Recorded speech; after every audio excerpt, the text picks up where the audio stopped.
It's Broncos week, and the Chiefs look to continue their dominance over their AFC West divisional opponent with a potential 12th straight win. Can it be done?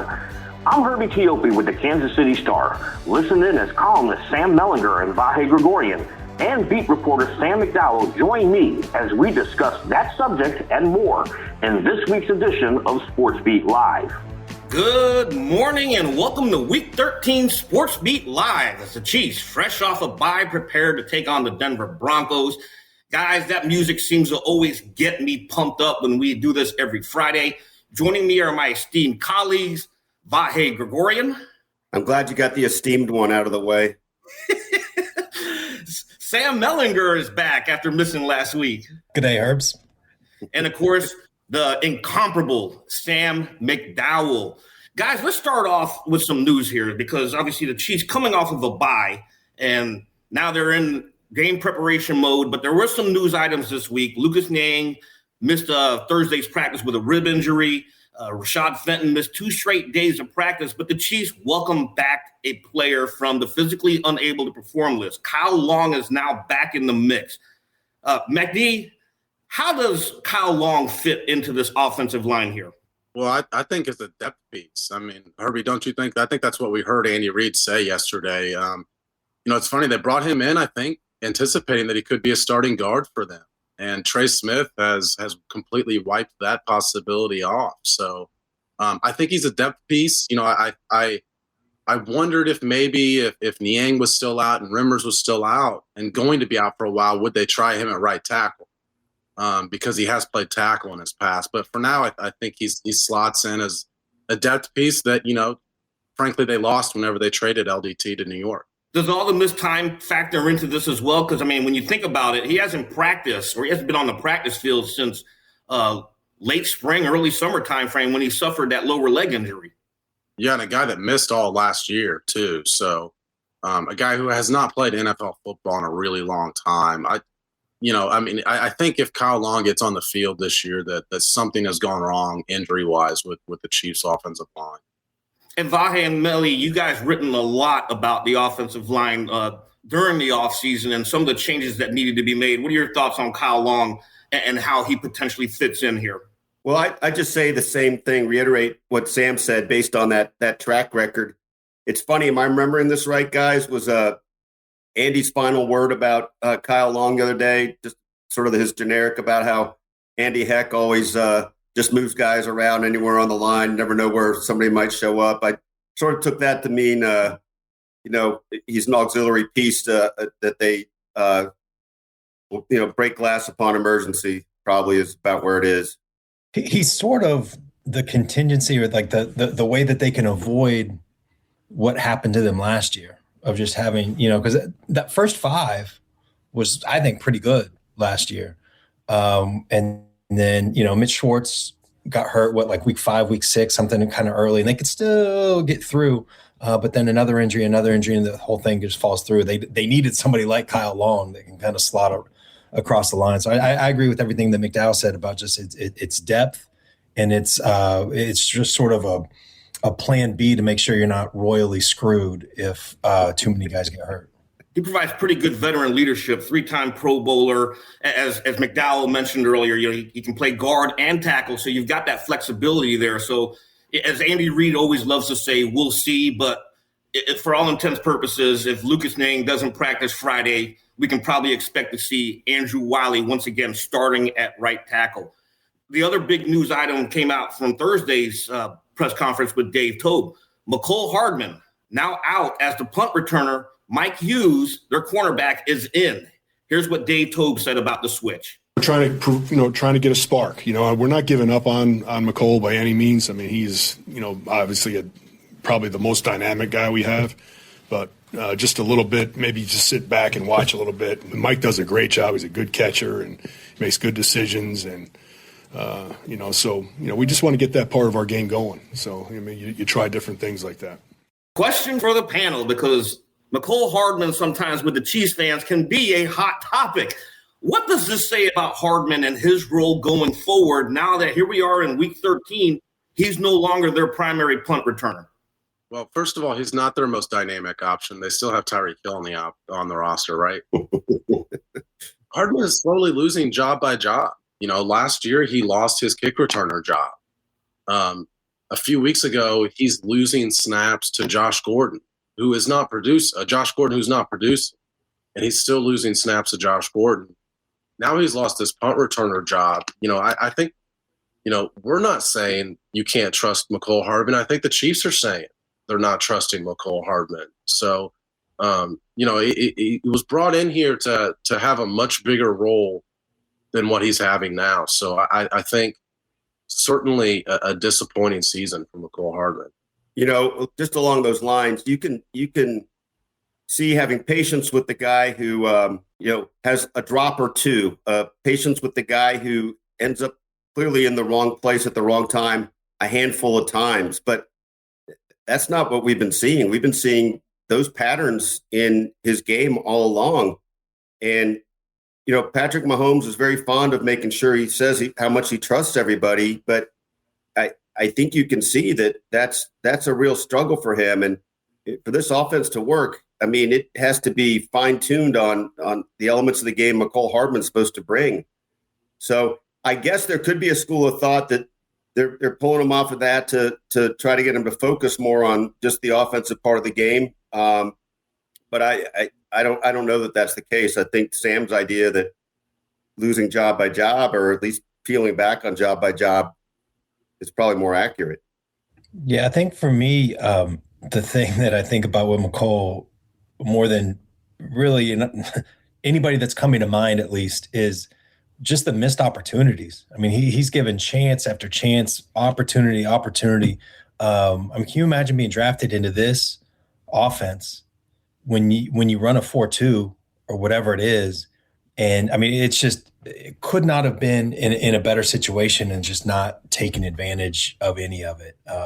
It's just the gap between what's been possible and what's been, put in front of McCole and what he's taken advantage of is really large. And here's another question for it, because as we entered this year, we all agreed that the third year from McCole Hardman was going to be huge. And here's something interesting. He has a career high 42 receptions. Has this year been a disappointment for McCole Hardman, in your opinion? Yeah. Yeah. No, I mean, because this was the year. I mean, just all these opportunities, they're still there. And I mean, the talk for a year now, at least, has been, when Sammy Watkins gets hurt, and then now all this season is, God, they just need a third pass catcher. And, gosh, it'd be nice if they drafted somebody in the second round a few years ago that now knows the offense, or at least should, that can fill that void. And it just, he's what was the line that I think it was Pete Sweeney said? He's a orchestrated touch guy. Is that what Pete said? That's all he's a jet sweep guy. That's basically what he does. And it's just been too long, and he's too talented for that to still be the case. I'm still on your Byron Pringle bandwagon. I still think that he should have been getting more opportunities than he has. I think the guy almost always comes through. He's had a moment or two with a hiccup, but I don't know why they haven't pushed the envelope with him a little more. I don't think Byron Pringle gets more snaps because I think he struggles to get open against man. With McCole, I was talking to Eric Bieniemy about a line of questioning yesterday that I think actually relates to McCole Hardman. And he said that when you go to the line of scrimmage, a receiver has 16 to 20 things when they break the huddle to consider. And they've got to identify pre-snap stuff, and then they have to identify post-snap stuff immediately. And I think that relates back to when we saw early in the season when Patrick Mahomes said he wasn't on the same page with some of his receivers. Really this should apply to guys like Josh Gordon, and why some people wonder, 3 or 4 weeks into his tenure in Kansas City, he wasn't making an impact. Of course, now we're deeper into his tenure. That's different.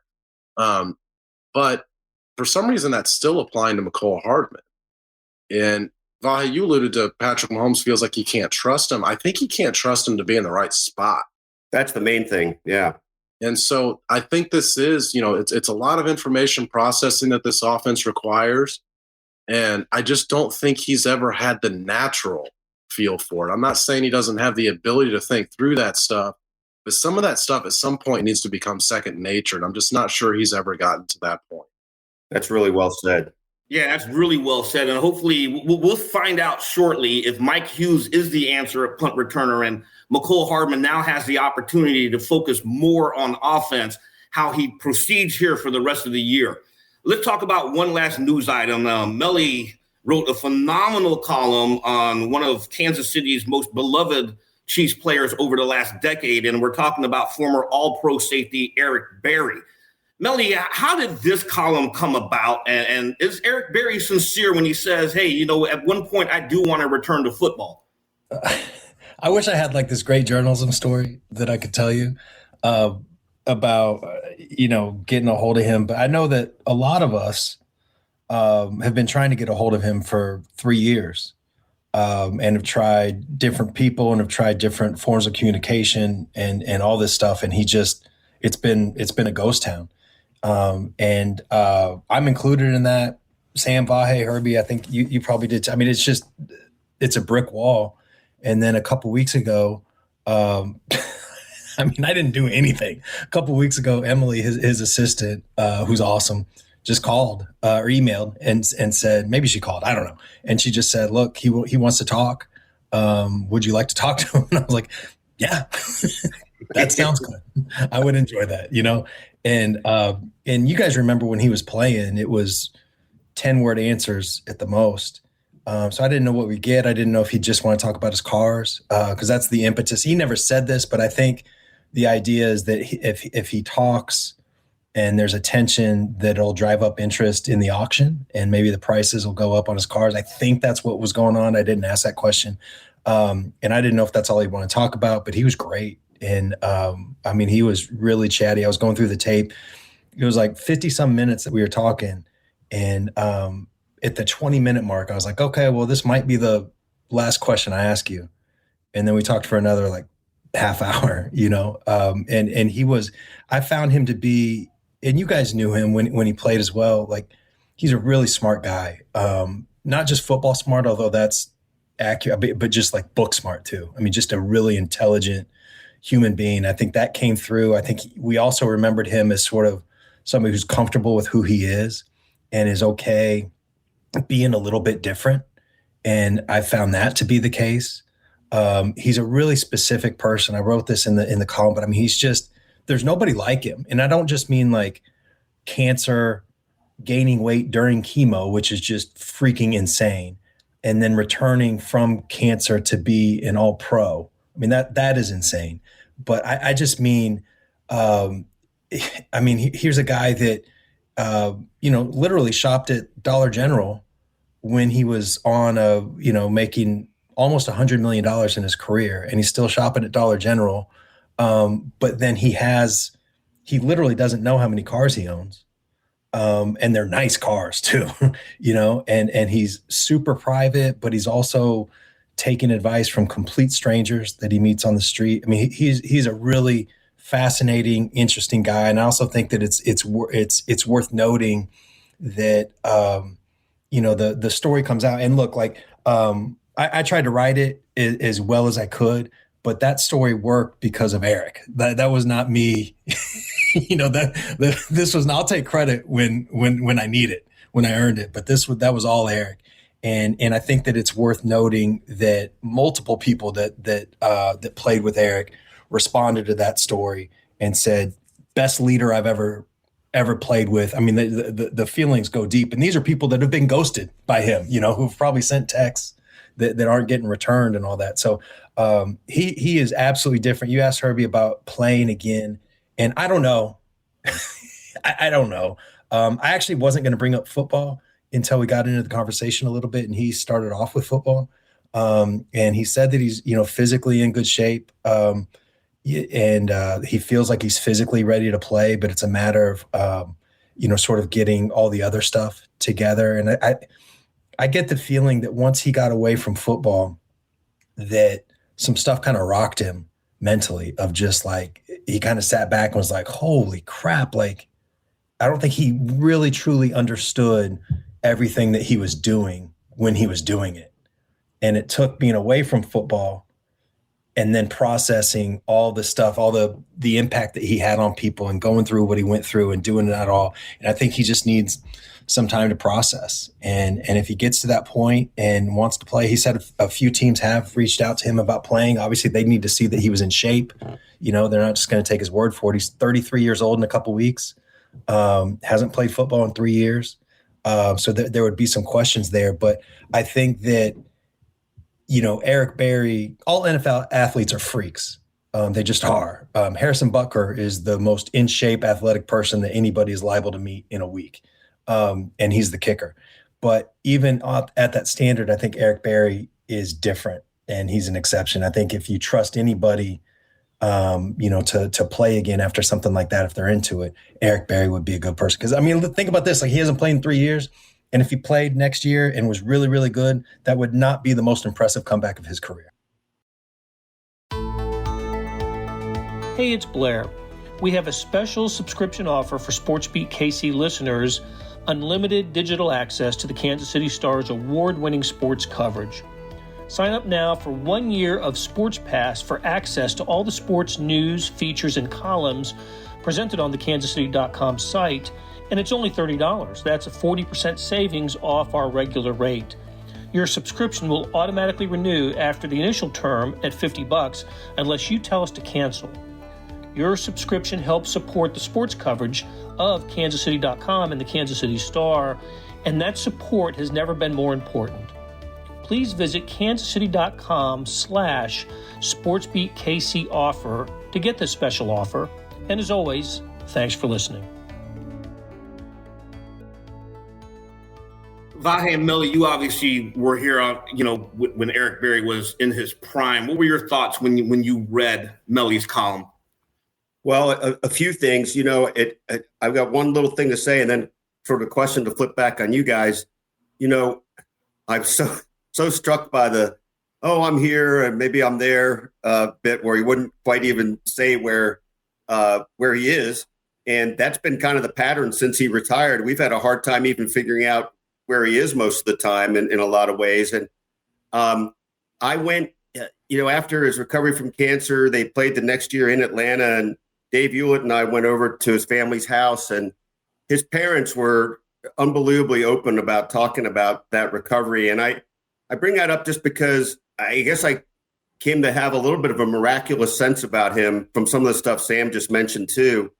And the thing I wanted to flip on you guys is, ever since that happened, I mean, I was here a year or two before it happened, but I always understood him to be a great leader and all this, but I really did feel like there came to be sort of a mystical feeling about him because of that recovery, but also in some ways because of a little bit of a mysterious element of his life. I mean, do we remember right? Do I remember right about him, a thing popping up with somebody getting video of him on the streets of Knoxville, feeding the homeless, sort of anonymously, with maybe even in disguise.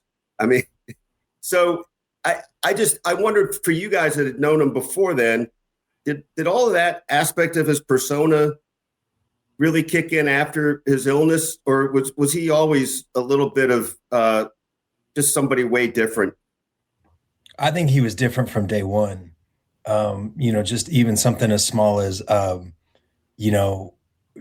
he talked a local dentist into an internship when he was in high school because he thought he maybe wanted to be a dentist. I don't know how many NFL stars their backup plan was dentistry, and I think that there was always a gap between sort of how he was with us publicly, like in interviews and stuff, and how he was with his teammates. I don't think he was ever rude to reporters, but it didn't interest him. It didn't matter to him. And the way that he treated his teammates, you could just see how that mattered. The bond that he developed with Justin Houston, for instance, I mean, two Georgia kids, I mean, they had some stuff in common. And it was Justin, and it was, I won't name any other names because I don't want to get anybody wrong, but I know Justin and a few others spent time with Eric when he was going through chemo and those recoveries. I mean, these were real bonds. And, it says something about where the Chiefs were at that point, for sure. But it also says something about Eric, that when in 2018, when he couldn't play and he's in sweats, he's still the one doing like the breakdown speed, And look, they should have had somebody else on the field actually playing that could fill that role. But I think that Eric, would be one of the few that you put in that role when he's not playing. I mean, it was just, I think it did take, to address the point, I think it took another level after cancer, for sure. But I think he still had all that stuff in him when it was, even before that. Well, I hope you find him in person one day and do a book with him.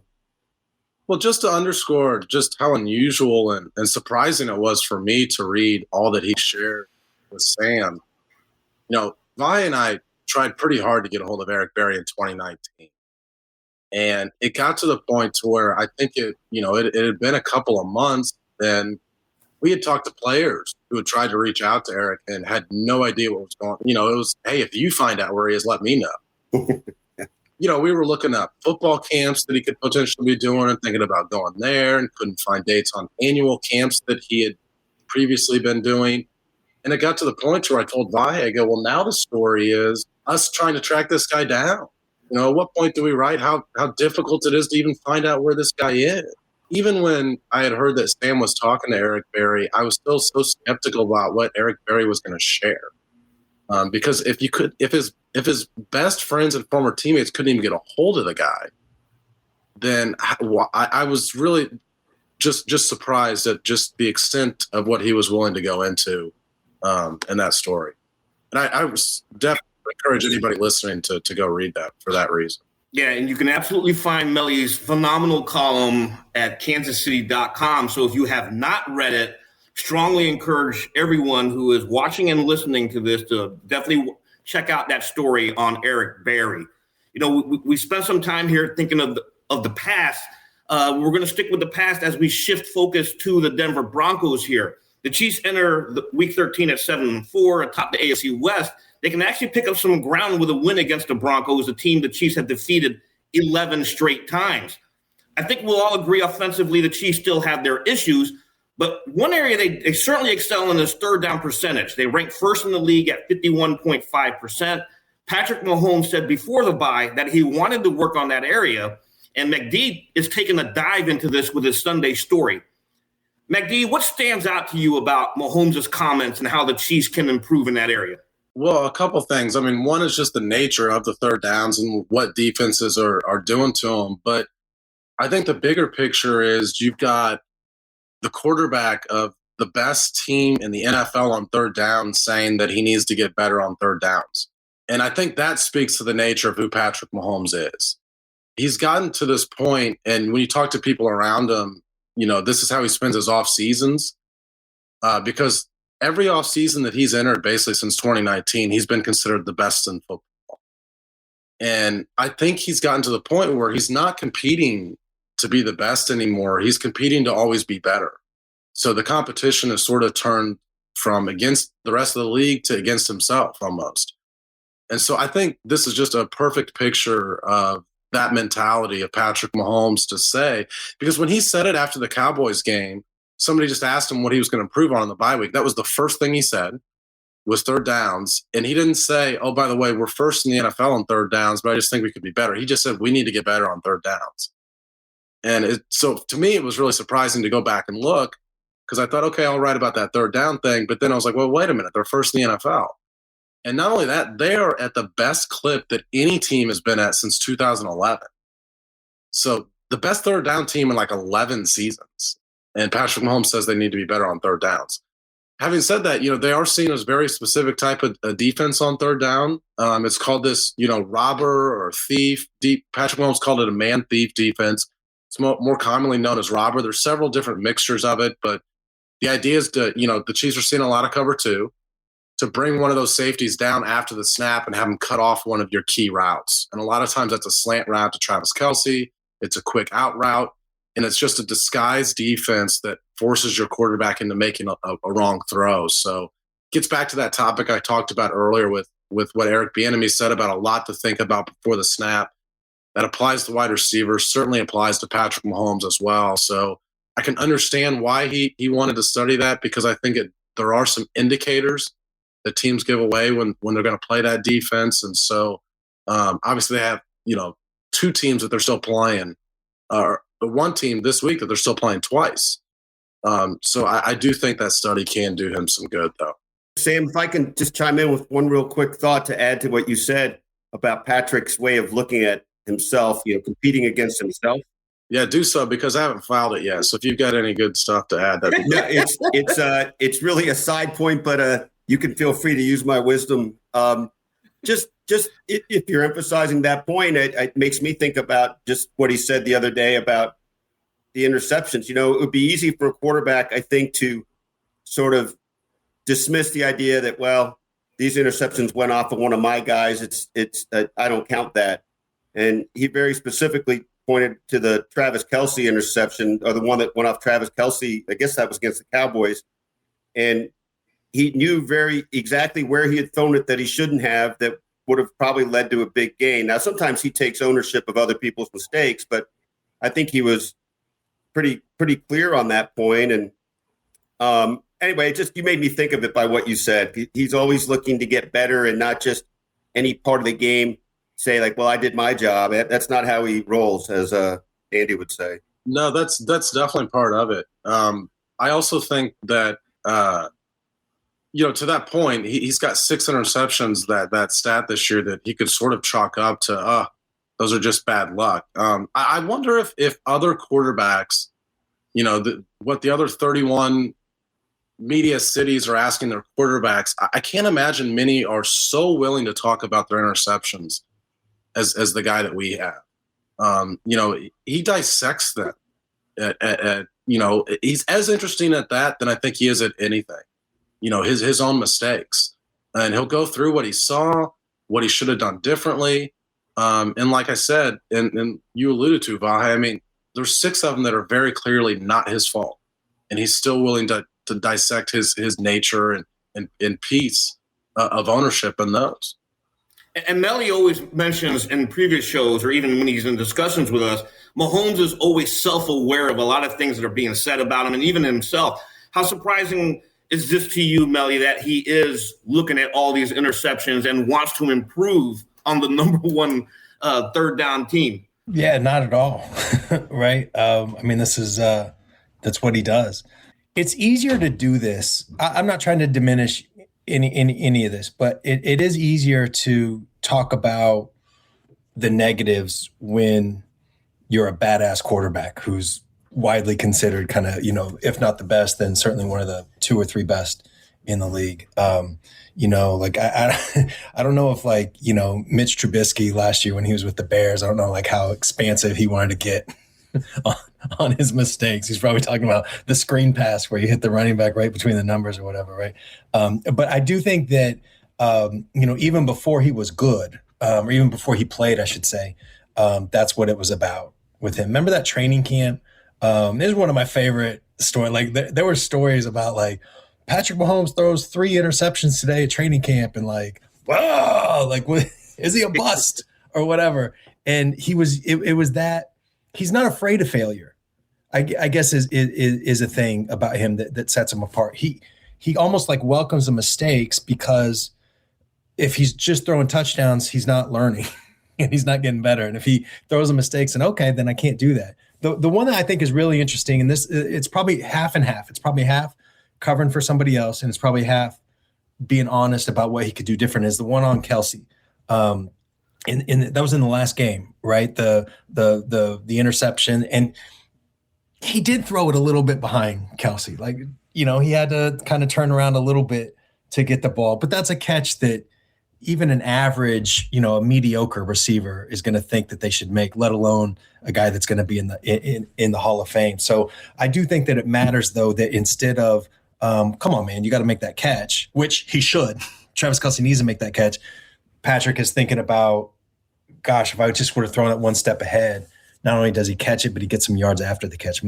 I do think that there's a lot to be said that that's kind of what separates guys who are really good versus guys who are, kind of have a chance to be transcendent. Yeah, and fantastic points from all 3 of you on Mahomes. We've talked about offense. Now we got to switch to why the Chiefs are riding a 4-game winning streak. And I think, when you take away that Raiders game, we haven't really seen the Chiefs of old, so to speak. They've won some ugly football games. And how did they get to this point? I think we all agree it's the defense. And here's what Steve Spagnuolo said of the past 4 games. I'm always looking at the holes or what needs to get better. I'm glad that it's been better in the last 4 weeks. When you piece the whole thing together, to me, the most important thing is points allowed, right? That's what we're always gearing toward. We knew we had some weaknesses in certain areas, earlier in the season. Some of it's gotten fixed. We still got a long way to go.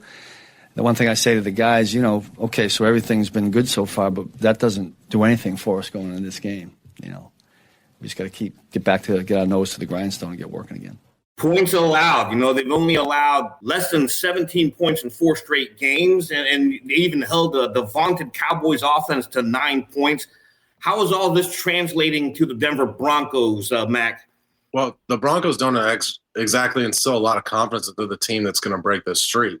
I think their offensive line has been beaten up recently, so that's where the Chiefs have been really good lately, is their own pass rush, adding Melvin Ingram to the mix, getting Frank Clark back healthy. So I don't expect the Broncos to put up a lot of points on Sunday night. You agree with that, Vahe?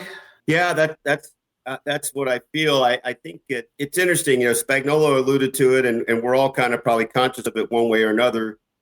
These past games don't really have anything to do with this game. I mean, even the Chiefs' recent past games, and not to mention the streak against Denver in the AFC West. On the other hand, the Chiefs' defense isn't just a kind of quirk or coincidence that they've been playing better. They've done it against some pretty decent teams, and you can see the tangible ways in which they are playing better. It's not just, they've got good numbers because that matchup or this.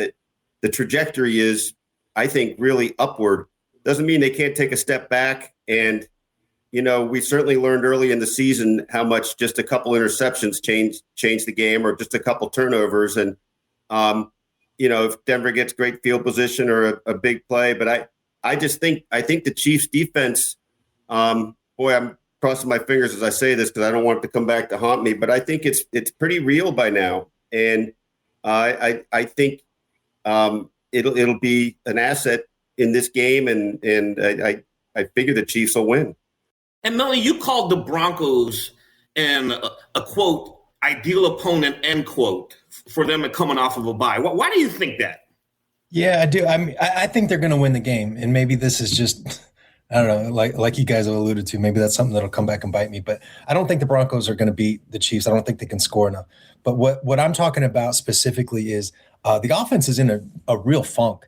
And if the defense wasn't playing so well, we'd be talking a lot more about how the Chiefs have not – they've had a stretch of – I know this is a little bit fun with numbers or whatever, but 4 out of the last 5 games, 20 or fewer points.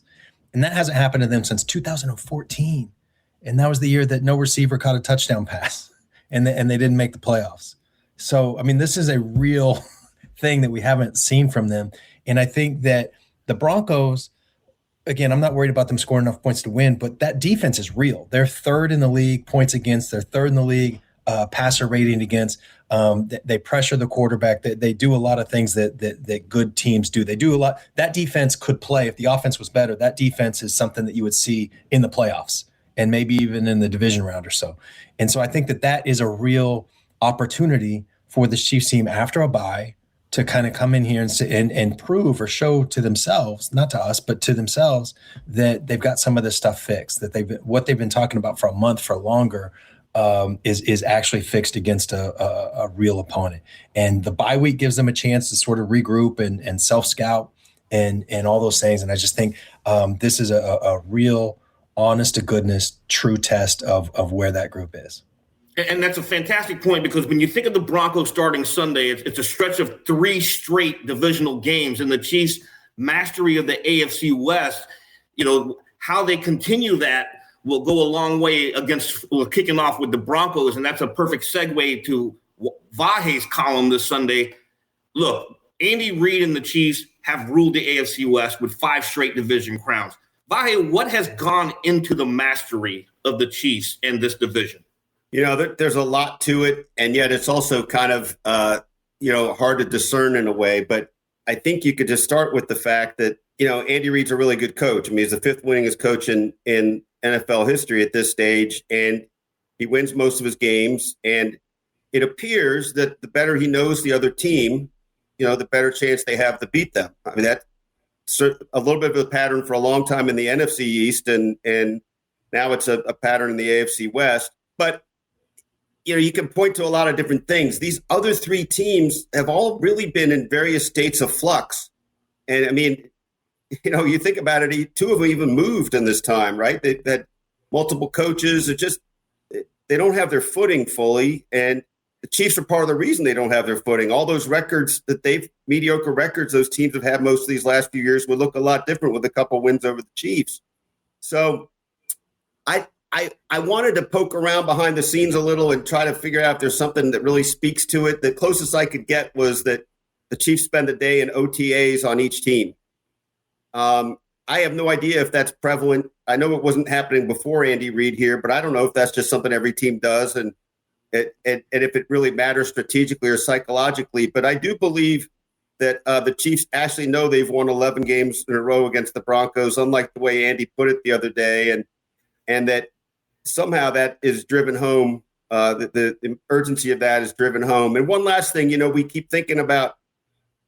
I say that we keep thinking about this, but I've thought about this. Okay, win the AFC West doesn't seem like a big deal, but the more I thought about it, it really is the most basic part of the kind of brick and mortar of whatever else you can do. Right? Obviously, it gets you to the playoffs, but also, if you're dominating the division, then you're obviously better equipped to do the bigger things. So seems like they've figured that out. Look, all it takes is a loss to the Broncos tomorrow to really feel like that is on Sunday to really feel like that's been tilted, though. Suddenly they'd be 1-2 in the division. That would be the first time, I think, under Andy Reid that they'd be 1-2. I think they've only lost 2 in a season once, maybe twice. So this is a really pivotal game if you want to keep the narrative the same. I think we all agree the Chiefs should win this game, and coming into Arrowhead Stadium on a Sunday night, our favorite Sunday night football games, I think we all agree that they will win this. But if we are predicting a win, what are the big X factors? Starting with you, Melly, what's the X factor for the Chiefs to secure this win? I just keep thinking about the offense. They need to they can't screw around like the Packers game, for instance. I mean, you scored 13 points. I don't believe that Teddy Bridgewater, I like the running backs a lot, obviously, but I just don't think that offense can score a lot. But if you screw around and get 13 points, maybe you deserve to lose to the Broncos in this game. You know what I mean? So I just think they need to get that thing clicking a little bit. And I'm not talking about 41 points like they scored in Vegas, but just get some consistency and get some rhythm, throughout the game. Not just, because they looked it in the last game, right? They scored touchdowns on their first 2 drives, right? And then everything kind of stalled out. I mean, it's just a little bit more consistency is what I'm going to be looking for from the offense. What about you, Vahe? A lot the same. I guess I'm pretty hung up on turnover ratio right now. And also, if they get the lead, applying the death blow, as they say on Seinfeld, and not just getting into this sort of blasé area where it almost seems like a stall. Now, if they didn't have that interception, I believe that was in the second half with the ball to Kelsey. I'm not sure that the Chiefs don't win in a little more comfortable margin. So that's why I'm so fixated on the turnovers. I think if they just don't get in their own way with those kinds of things, I think they'll get up into the high 20s or low 30s as we're sort of accustomed. And my X factor, I'm going to steal one from Vahe because we're going to go back to 2019. I'm going to take a pick 6 from Tyrann Mathieu. He will return one and energize the Chiefs to a win on Sunday Night Football as we wrap things up here. Hey, guys, for everyone, thanks for listening and watching until Sunday night. For Sam Mellinger, for Vahe Gregorian, and Sam McDowell, who had to leave, producer Beth Walsh, we will see you all soon and enjoy the weekend. That's it for now. Join us Sunday night after the game as we break down what happened. Until then, I'm Herbie Teope with the Kansas City Star. Thank you for listening.